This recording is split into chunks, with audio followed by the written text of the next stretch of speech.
Hi, Anissa Coy here with Firehouse Education, and I'm coming to you once again from beautiful Costa Rica for this week's Ask Anissa video column. And this week I am so excited that I'm not on camera by myself. I have a beautiful guest, Jennifer, who's going to introduce herself to you in just a moment. But today we're going to talk about cat work and cat losses and how you don't have to travel for them, what to do and not to do when they do meet you in your own backyard, and give you just hopefully some tips and tricks that Jennifer's going to share with you about how they successfully handled not one, but two cat losses right in their own hometown. On that note, thank you so much, Jennifer, for being with me. I know, what a coincidence that we both just happen to be drinking wine in Costa Rica, but you know, crazier things have happened. It's true. It's true. Like 2 cat losses in one summer. Right, exactly. So my name's Jennifer Doescher, and I'm with Dry in Madison, Wisconsin. I've been doing restoration for about 5 years, and I got into the business through marketing. Started off as the marketer, and I went into it kind of not even knowing what I was doing. Like, does this business even exist? Is this real? And so I went out and decided to learn the business before I could sell the business, because I can't have people coming in and trusting me with their home if I don't even know what I'm talking about. Right. So I did go out into the field a few times to learn like the difference between Cat 1, Cat 2, Cat 3. Right. I did get my IICRC training. There you so go. I do carry that, but I'm in charge of doing like all the structure and the learning process and what works, what doesn't with the industry as a whole. So Jen, tell us a little bit about what happened. I understand you had 2 cat losses actually happen in one summer, which is totally crazy.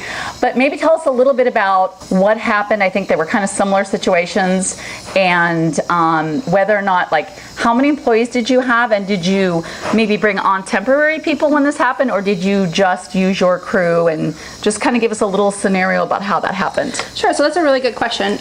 In our industry, we try to have really good connections so that when we do have things like this happen, we have our point of contact that we can reach out to and basically bus people in. You don't want to bus the wrong people in, though, because you're sending people into other people's homes, and there's, you know, we have our industry can have a bad rep kind of as it is. Yeah. So it's really crucial that you have that relationship pre-existing. So we had a cat loss in June. We had about 50 jobs come in within a 24-hour period. Oh my gosh. Yeah. So was this your first cat loss as well? No. Okay. Oh gosh, no. Okay. No. Okay. And so to give you kind of a perspective of our size company, we average between 400 to 500 jobs a year. So to have 50 come in a 24-hour period is pretty big. We don't do carpet cleaning. We strictly stick with restoration. Okay. So how far between the 2 cat losses was the time frame? Like, you had the 50 jobs come in 24 hours, then how long later did the second loss happen, and how many jobs came in from that? So the next one came in, we had 14 inches of rain in the Madison area in a 24-hour period. Yes, it was crazy. I saw cars floating. I mean, roads were closed. People were stranded. It was huge rescue, and we had 200 come in. I think it was closer to 220 come in a 24-hour period. Wow! It was insane. It was deemed a 100-year flood, and it was like, wow.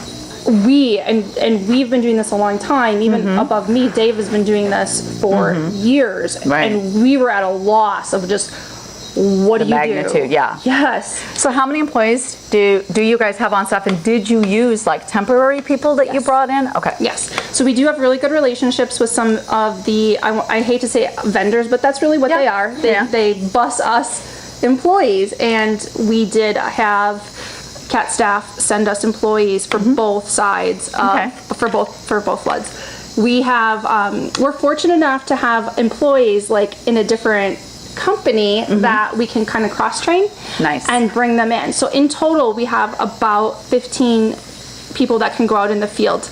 I've also taken it up a notch, and our marketer has been trained full on and is fully licensed as a technician. So my poor marketer... So nobody's safe. My poor marketer has always had to go out in the field to help when we are in what we call surge mode. Right. So Jen, what would you tell somebody, what's one thing you would tell somebody not to do, And what is one thing that you would tell someone in this type of circumstance that, again, let's assume that the cat loss came to their backyard. This is not you having to travel away. Yes. What is one thing you would tell them, definitely do this, and one thing that you would tell them, definitely don't do this because that didn't work? That's a really good question. Every cat job that we do, every surge that we go through, we go back and we reevaluate what worked, what didn't, and what could we do better. Nice. Because when you've got, for example, 200 jobs coming in overnight in a 24-hour period, you as a restoration industry, you want to take on everything. You want to fix everybody. You want to get to everyone, right? Right. You can't do that. So you have to figure out what your cutoff point is. You have to figure out what your emergencies are. Your previous clients, are they number one or can they wait? Your commercial clients, are they number one or can they wait? Your commercial clients are really, they have a job to do as well, so they have to keep their business open. Right. And the other thing that we did really well this time was I went out, so Dave and I went out together as a team. It was he was production and I was like project manager admin.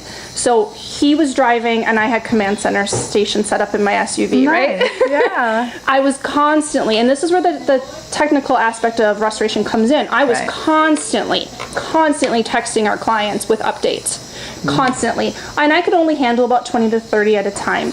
Tops. The thing that I would do better is the next surge, I would send out one project admin to each project manager so that they are constantly updating the clients, because every client issue that we had did not include ones that I was dealing with on a one-to-one basis, because your reviews are really important. And the worst reviews come from things like this, because if you look at our review history, every bad review is during a surge. It's because something got missed. And that's because we tried to take on too much. Right. So what I'm hearing you say is definitely know your saturation level. Yes.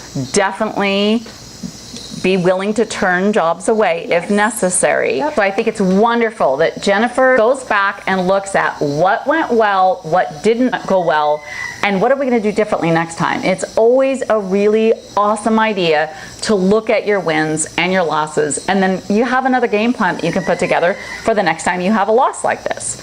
So I hope that gave you some value. I so much want to thank you, Jennifer, for doing this with me. I hope that this gives you some encouragement, actually, to go out and do cat work. I know we just did the Preparing to Respond event.